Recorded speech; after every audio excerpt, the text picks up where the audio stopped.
Unraveling the Mystery, which versus that. Hello everyone, and welcome back to our channel. In today's video, we're going to delve into an area of English grammar that often leaves learners scratching their heads. The difference between the relative pronouns, which, and that.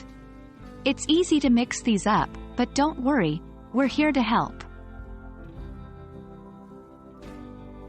Before we dive into which and that, let's take a step back and refresh our understanding of relative pronouns.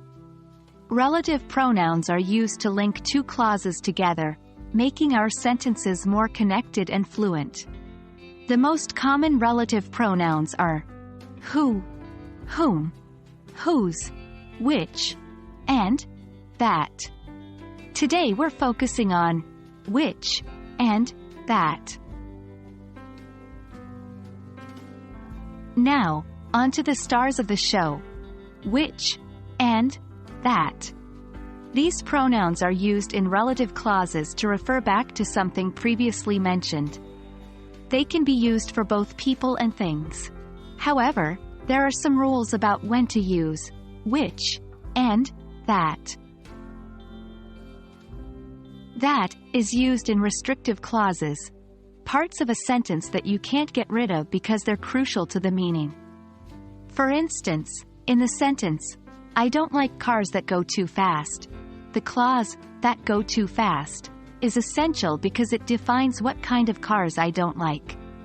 On the other hand, which is used in non-restrictive clauses, information that, while potentially interesting, isn't essential to the overall meaning of the sentence. Here's an example. My old car, which I sold last year, was a real gas guzzler. The clause, which I sold last year, is extra information. You could remove it and the sentence would still make sense. One common mistake is using which instead of that in a restrictive clause, and vice versa. Remember, that for essential information, which for extra information.